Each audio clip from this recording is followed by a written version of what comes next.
നമസ്കാരം. കഴിഞ്ഞ 1-2 ആഴ്ചകളിലായി യൂത്ത് കോൺഗ്രസ്സുകാർ കേരളത്തിൻ്റെ തെരുവുകളിൽ കിടന്ന് തല്ലു വാങ്ങിക്കുകയാണ്. കേരള ജനത ഇത് മുഴുവനും കണ്ടുകൊണ്ടിരിക്കുകയാണ്. എന്തിനാണ് ഈ യൂത്ത് കോൺഗ്രസ്സുകാർ ഈ തെരുവുകളിൽ കിടന്ന് തല്ലുകൊള്ളുന്നത്? ഡിവൈഎഫ്ഐക്കാരുടെയും പോലീസുകാരുടെയും തല്ലുകൊള്ളുന്നതാണ് നമ്മൾ കാണുന്നത്. ഇപ്പോഴിതാ മുഖ്യമന്ത്രിയുടെ ഗൺമാനും ഇറങ്ങി വന്ന് തലയ്ക്കടിക്കുകയാണ്, ലാത്തി കൊണ്ട് തലയ്ക്കടിക്കുകയാണ്, കണങ്കാലിൽ അടിക്കുകയാണ്. ഒരടി കൊണ്ടാൽ ചത്തുപോകുന്ന അടിയാണ്. അത്ര മൃഗീയമായ തല്ലാണ് തല്ലുന്നത്.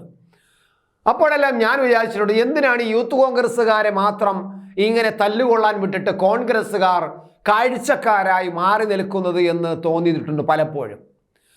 കോൺഗ്രസിൽ നിന്നും ചില നേതാക്കൾ ചില പ്രസ്താവനകൾ പലപ്പോഴും ഒന്ന് ഇറക്കുന്നു എന്നല്ലാതെ പ്രതിപക്ഷ നേതാവ് വി ഡി സതീശനും അതുപോലെ മറ്റുള്ളവരുമൊക്കെ സംസാരിക്കുന്നല്ലാതെ KPCC പ്രസിഡന്റ് K സുധാകരൻ ഇതിനെക്കുറിച്ച് ഒന്നും പറയുന്നതും വലുതായിട്ടൊന്നും കേട്ടില്ല.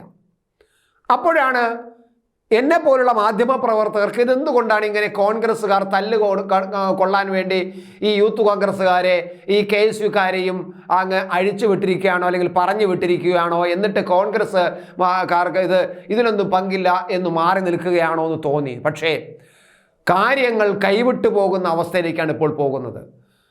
കോൺഗ്രസ്സുകാരും നേതാക്കളും ശക്തമായി പറഞ്ഞിരിക്കുന്നു, DYFIയുടെ അതല്ലെങ്കിൽ പിണറായി വിജയൻ്റെ രക്ഷാപ്രവർത്തനം, മാതൃകാപരമായ രക്ഷാപ്രവർത്തനം ഞങ്ങളും തുടങ്ങും. ഞങ്ങൾ അങ്ങനെ ഒരു തീരുമാനം ഞങ്ങൾ എടുത്തിട്ടില്ല. ഒരു വലിയൊരു സംഘർഷാവസ്ഥയിലേക്ക് കേരളത്തെ കൊണ്ടെത്തിക്കണ്ട.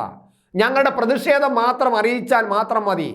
അത് കരിങ്കൊടി കാണിച്ചും മുദ്രാവാക്യം വിളിച്ചും ഞങ്ങൾ ആ പ്രതിഷേധം കാണിക്കും. പക്ഷേ കൂടുതൽ അനർത്ഥങ്ങളിലേക്ക് പല സ്ഥലത്തും, അതായത് നമ്മുടെ ചെറുപ്പക്കാരെ ഹെൽമറ്റ് കൊണ്ട് തലക്കടിച്ചിട്ടും ചെടിച്ചട്ടി കൊണ്ട് തലക്കടിച്ചിട്ടും പൊതിരെ തല്ലിയിട്ടും ഞങ്ങൾ സംയമനം പാലിച്ചത് കേരളത്തെ ഒരു സംഘർഷ ഭൂമിയാക്കി മാറ്റണ്ട എന്ന് ഞങ്ങൾ കരുതിയത് കൊണ്ടാണ്. അതുകൊണ്ട് ഇനി ഞങ്ങൾ കയ്യും കിട്ടി നോക്കി നിൽക്കുന്നില്ല. നേരത്തെ പറഞ്ഞ പോലെ ഞാൻ പറഞ്ഞല്ലോ, എനിക്ക് നേരത്തെ പലപ്പോഴും തോന്നിയിട്ടുണ്ട് എന്തിനാണ് ഈ കോൺഗ്രസ്സുകാർ ഇങ്ങനെ കയ്യും കെട്ടി കാഴ്ചക്കാരെ നോക്കി നിൽക്കുന്നതെന്ന്.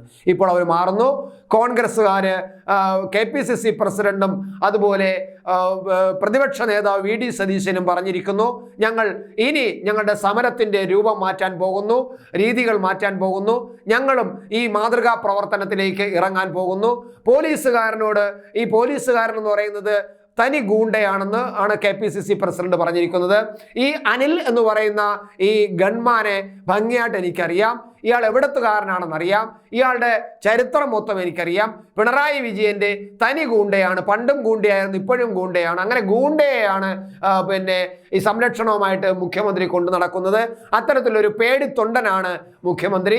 അതുകൊണ്ട് ഞങ്ങൾക്ക് ഇനി നോക്കി നിൽക്കാൻ കഴിയില്ല, ഞങ്ങളും സമരരംഗത്തേക്ക് ഇറങ്ങാൻ പോകുന്നു എന്നാണ് കോൺഗ്രസ്സുകാർ പറഞ്ഞത്. അപ്പോൾ മാധ്യമപ്രവർത്തകർ ചോദിച്ചു, എന്ത് തരം സമരമാണ് നിങ്ങൾ നടത്താൻ പോകുന്നത്? എന്ത് തരം സമരവും ഞങ്ങൾ നടത്തും എന്ന് പറയുമ്പോൾ അവിടെ ഇനി ഈ കേരള ഗ്രാമങ്ങൾ, കേരളത്തിൻ്റെ തെരുവുകൾ ഒരു സംഘർഷത്തിൻ്റെ തല്ലിൻ്റെയും അടിപിടിയുടെയും അക്രമത്തിൻ്റെയും കേന്ദ്രമായി മാറാൻ പോകുന്നു എന്ന് തന്നെയാണ് നമ്മൾ വിലയിരുത്തേണ്ടത്. അങ്ങനെയാണെങ്കിൽ ഈ കേരളത്തിലെ ക്രമസമാധാന നില എവിടേക്ക് പോകും?